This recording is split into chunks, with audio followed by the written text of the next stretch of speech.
नमस्कार दोस्तों, कैसे हैं आप। आज मैं आपको आनुवांशिकता अर्थात जेनेटिक्स या हेरिडिटी किसे कहते हैं और उनके कितने नियम हैं और कैसे उसको हम स्पष्ट करेंगे, इसके बारे में बताएंगे। आइए सबसे पहले देखते हैं हम लोग कि आनुवांशिकता या हेरिडिटी का डिफिनेशन क्या होता है। आनुवांशिकता को वंशागति या इनहेरिटेंसी भी कहा जाता है और इसका डिफिनेशन होता है जीवों के वे सभी लक्षण जो एक पीढ़ी से दूसरे पीढ़ी में जाते हैं आनुवांशिक या वंशागत लक्षण कहलाते हैं तथा यह प्रक्रिया आनुवांशिकता कहलाती है। प्रत्येक जीवधारी के लक्षण जो होते हैं उनकी संतानों में पीढ़ी दर पीढ़ी जाते रहते हैं और ऐसे ही लक्षणों को हम लोग आनुवांशिक लक्षण तथा इसकी वंशागति जो होती है पीढ़ी दर पीढ़ी जाने की जो प्रक्रिया होती है उसको हम लोग आनुवांशिकता कहते हैं। अब आनुवांशिकता के बाद से हम लोग देखते हैं कि एक ही माता पिता की जो संतानें होती हैं वो आपस में डिफरेंट भिन्न भिन्न होती हैं। उन्हीं प्रक्रियाओं को विभिन्नताएं कहते हैं या वेरिएशन कहते हैं। आइए वेरिएशन का डिफिनेशन हम लोग देख लेते हैं। विभिन्नताएं या वेरिएशंस किसे कहते हैं।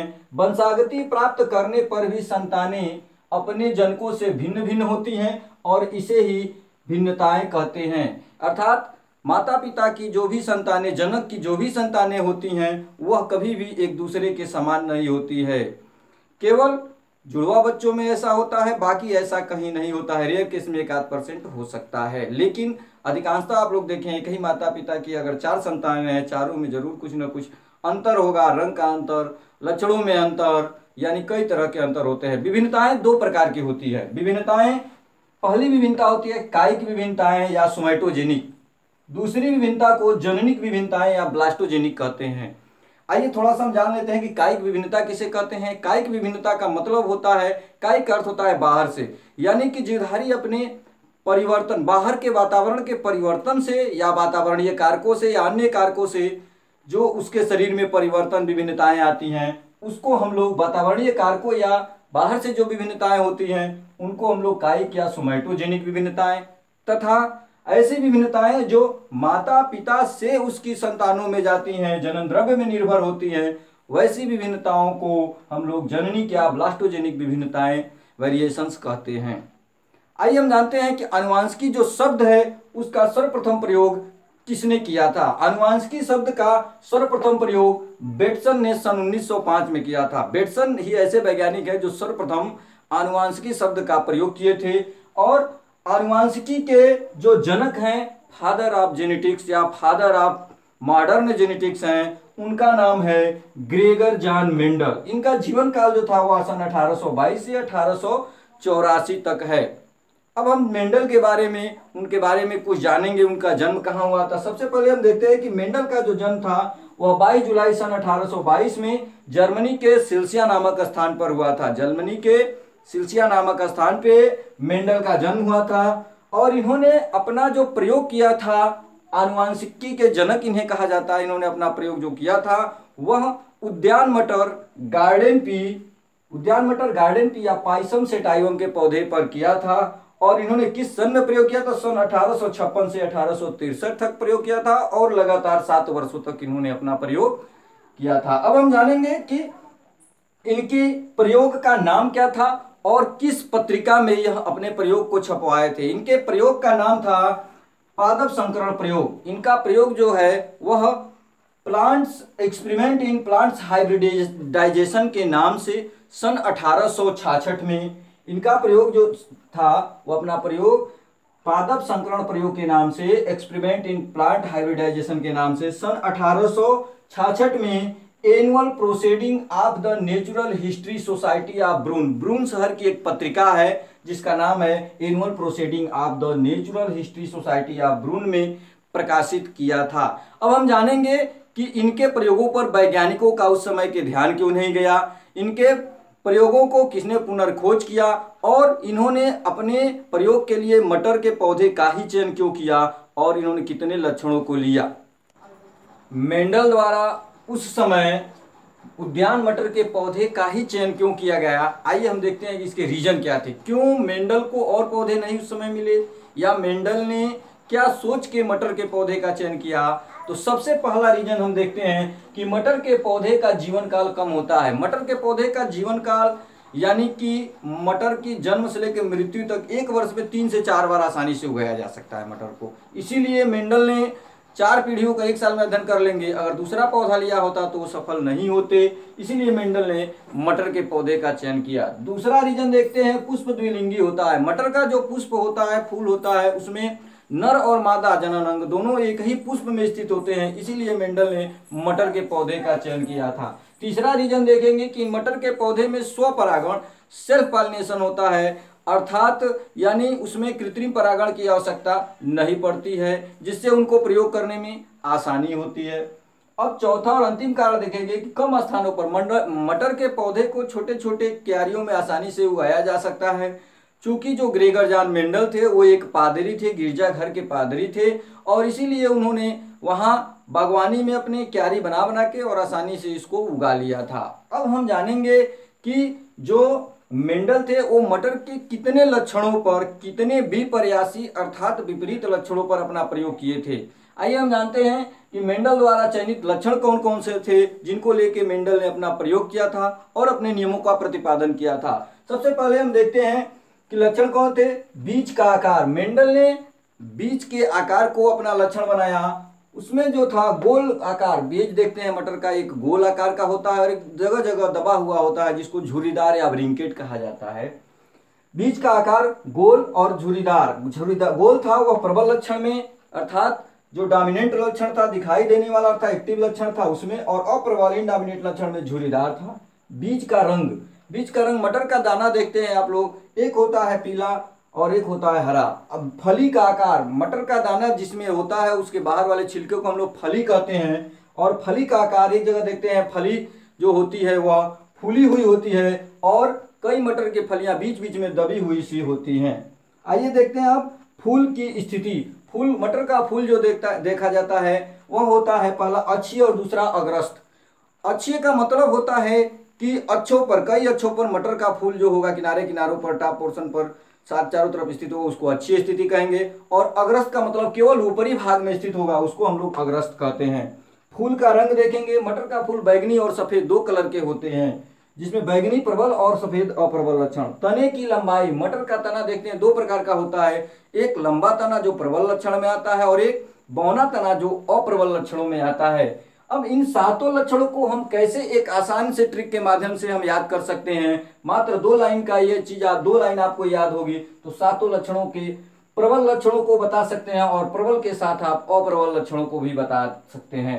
जैसे देखेंगे गोपी हरा फल अबला, देख रहे हैं, गो से गोल, पी से पीला, हरा, फल से फली, और अ से अक्षीय, और ब से बैगनी तथा ला से लंबा।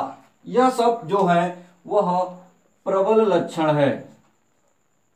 ये सब मेंडल द्वारा दर्शाए गए मटर के प्रबल लक्षण हैं।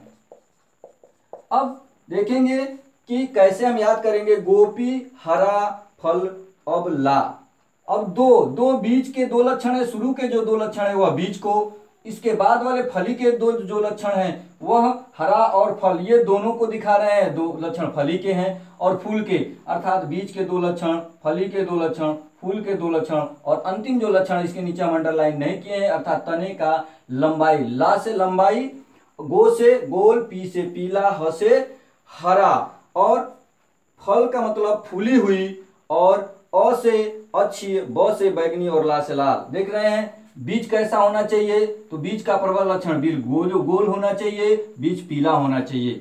फली कैसी होनी चाहिए, हरे रंग की होनी चाहिए और फूली हुई होनी चाहिए। फूल या पुष्प कैसा होना चाहिए, अक्षीय होना चाहिए और बैगनी रंग का होना चाहिए। तना कैसा होना चाहिए, तो तना हमेशा लंबा होना चाहिए। प्रबल लक्षण याद रहेंगे तो आप इसके अप्रबल लक्षणों को आसानी से, अगर गोल कर रहे हैं तो झुर्रीदार, पीला कर रहे हैं तो हरा, हरा कर रहे हैं तो पीला, और फूली हुई कर रहे हैं तो दबी हुई, पिचकी हुई कह सकते हैं, अच्छे को अग्रस्त कह सकते हैं, बैगनी को सफेद और लंबा को बौना या ड्वार्फ कहा जा सकता है। अब हम जानेंगे कि मेंडल जो थे उनका ध्यान उनके प्रयोगों पर उस समय के वैज्ञानिकों बुद्धिजीवियों का ध्यान क्यों नहीं आकर्षित हुआ? तो सबसे पहला रीजन था सांख्यिकी का प्रयोग। मेंडल ने अपने प्रयोगों में सांख्यिकी का प्रयोग किया था। चूंकि सांख्यिकी मैथमेटिक्स या गणित से रिलेटेड होती है, इसीलिए उस समय के वैज्ञानिकों का इनके प्रयोगों पर ध्यान नहीं गया था। चूंकि सांख्यिकी के शब्द मैथ से रिलेटेड होते हैं, यही रीजन था। दूसरा रीजन था कि पत्रिका का कम प्रचलित होना। जिस पत्रिका में मेंडल ने अपने प्रयोगों को छपवाया था, प्रकाशित कराया था, वह पत्रिका बहुत कम लोग उस समय पढ़ते थे और इसीलिए सभी बुद्धिजीवी या वैज्ञानिक वर्ग या अच्छे लोगों का ध्यान उनकी पत्रिका पर नहीं पाया या नहीं पढ़ पाए। ये दूसरा रीजन था कि मेंडल के प्रयोगों का उस समय पे लोगों का ध्यान नहीं गया। तीसरा रीजन था कि संकेतों का जो मेंडल ने अपने प्रयोग में संकेताक्षरों का यूज किए थे, प्रयोग किए थे, वे संकेताक्षर जो थे वह उनकी पहुंच से, वैज्ञानिकों की समझ से परे थे और यह रीजन भी उनके प्रयोगों पर ध्यान न जाने का उस समय के प्रमुख कारणों में था। अब मेंडल ने जब अपने प्रयोगों को लिख के, प्रकाशित करा के और जब चले गए तो उनकी मृत्यु के बाद यानी लगभग 30-34 वर्ष बाद 19वीं सदी में उनके नियमों की पुनर्खोज हुई और 19वीं सदी में कोरेनसन, शेरमैक और ह्यूगो डिब्रीज ने यह उनके नियमों की पुनर्खोज किए। अब हम जानेंगे कि मेंडल के प्रयोग में कौन कौन से प्रयोग हैं और उनके कौन कौन से नियम हैं। मेंडल के प्रयोग जो थे वह दो प्रकार का प्रयोग मेंडल ने किया था। पहला प्रयोग था एक संकर संकरण या मोनोहाइब्रिड क्रॉस। मोनोहाइब्रिड क्रॉस जैसा कि नाम है, एक संकर संकरण अर्थात एक लक्षणों को, एक जोड़ी जब विपर्यासी लक्षणों को देख रहे हैं, जब एक जोड़ी विपर्यासी लक्षणों को लेके जब मेंडल ने अपना संकरण कराया था तो उस प्रकार के संकरण को एक संकर संकरण कहते हैं। जैसे मान लीजिए कि गोल मटर और पिचका हुआ मटर यानी दोनों एक एक लक्षण मिला के एक जोड़ी लक्षण होते हैं, जब इनके बीच एक एक लक्षणों को एक जोड़ी लक्षण बना के जब संकरण कराया जाता है तो इस प्रकार के संकरण को एक संकर संकरण। तथा जब मेंडल ने दो अलग अलग लक्षणों को लेके संकरण कराया, जैसे गोल बीज है और पीले कलर का है, दबा हुआ बीज है और हरे कलर का है, जब दो दो लक्षणों के बीच के संकरण को लेके लक्षणों को संकरण कराया था तो उस प्रकार के संकरण को हम लोग डाइहाइब्रिड क्रॉस या द्विसंकर संकरण कहते हैं, जिसका हम आगे अध्ययन करेंगे। सबसे पहले आइए देखते हैं कि एक संकर संकरण किसे कहते हैं। एक संकर संकरण का अर्थ जब एक जोड़ी विपर्यासी लक्षणों के बीच संकरण कराया जाता है तो उसे एक संकर संकरण या मोनोहाइब्रिड क्रॉस कहते हैं। अब देखिए मेंडल ने क्या किया था कि लंबाई, तने की लंबाई लक्षण वाले मटर के दाने को लिया और बौने तने वाले मटर के दाने को लेके और उनमें कृत्रिम पर परागण कराया। मेंडल ने एक लंबा तने वाले मटर का दाना लिया और एक बौने तने वाले मटर के दाने को लेकर, लंबा तने वाला नर युग्मक को इंडिकेट करता है और मादा युग्मक को बौना तने वाला युग्मक को इंडिकेट करता है। अब एक लंबे तने वाले मटर के दाने को लेकर और एक बौने तने वाले मटर वाले दाने को लेके उसमें पौधे में कृत्रिम पर परागण कराया और कृत्रिम पर परागण कराने के बाद जैसा कि हम जानते हैं कि एक लक्षणों को कभी भी युग्मक जो होते हैं वह जोड़े में होते हैं और इनमें अर्धसूत्री विभाजन होता है। अर्धसूत्री विभाजन इसमें होता है और अर्धसूत्री विभाजन के बाद जो लंबा तना वाला दोनों लक्षणों को इंडिकेट करने वाले जो युग्म है वो अलग होते हैं और बौना तना वाला भी अलग हो जाता है। और इनमें कृत्रिम परागण कराने के बाद से जो दाने इकट्ठा हुए उनमें स्वपरागण होने दिए और देखिए कृत्रिम परागण होने के बाद से देखिए फिर कृत्रिम परागण जब कराए तो देखिए कि सभी जो पौधे F1 पीढ़ी अर्थात प्रथम संतानीय पीढ़ी में जो सभी पौधे थे वह लंबे तने वाले थे। अर्थात देख रहे हैं हम लोग यहाँ जो कैपिटल टी है इसके अंदर छुपा हुआ है स्मॉल टी, अर्थात सभी पौधे संकर लंबे लंबे तो थे सभी पौधे, लेकिन उन पौधों के अंदर जो था बौने पौधे वाला भी गुण छिप गया था प्रथम संतानीय पीढ़ी में। और देख रहे हैं यहाँ जिन पौधों को लेकर जब मेंडल ने संकरण किया उन पौधों को हम लोग जनक पौधा या पी पीढ़ी कहा जाता है। और इन दोनों जब पौधों में संकरण कराया जाता है तो प्रथम संतानीय पीढ़ी अर्थात F1 पीढ़ी में सभी पौधे लंबे तने वाले होते हैं और वो भी अशुद्ध या संकर लंबे तने वाले होते हैं। अर्थात बौने तने वाला जो अप्रभावी लक्षण है, अप्रबल लक्षण है, जैसा कि हम लक्षणों को बताते समय आपको बताए थे, यह लक्षण इसके अंदर निहित होता है। अब मेंडल ने इस प्रयोग के आधार पर अपना पहला नियम प्रतिपादित किया था, जिस नियम को हम कहते हैं प्रभाविता का नियम। मेंडल के पहले नियम को कहा जाता है प्रभाविता का नियम, लॉ ऑफ डोमिनेंसी। अर्थात मेंडल ने जब एक जोड़ी विपर्यासी लक्षणों के बीच संकरण कराया तो प्रथम संतानीय पीढ़ी में केवल एक ही लक्षण देख रहे प्रभावी हो रहा है, लंबाई, लंबा तना वाला लक्षण प्रभावी हो रहा है, केवल एक लक्षण प्रभावी हुआ और इसे प्रभाविता का नियम कहते हैं। प्रभाविता के नियम में केवल एक लक्षण प्रभावित होता है और जो लक्षण प्रभावित होता है, दिखाई देता है जो लक्षण, उसको प्रभावी लक्षण, और जो लक्षण दिखाई नहीं देता है, देख रहे हैं बौने तने का लक्षण इसके अंदर छुपा हुआ है, दिखाई नहीं दे रहा है, ऐसे लक्षणों को अप्रभावी लक्षण कहते हैं। अर्थात आपसे पूछा जाए कि प्रभावी लक्षण किसे कहते हैं, तो F1 पीढ़ी में दिखाई देने वाले लक्षण प्रभावी लक्षण, और जो लक्षण दिखाई नहीं दे रहे हैं उनको अप्रभावी लक्षण। इस एग्जाम्पल के माध्यम से, इस क्लास के माध्यम से आप लोग बता सकते हैं। दोस्तों, अगर वीडियो अच्छा लगे, आपकी समझ में आए, तो वीडियो को लाइक, शेयर और कमेंट्स करना न भूलें। तब तक के लिए धन्यवाद।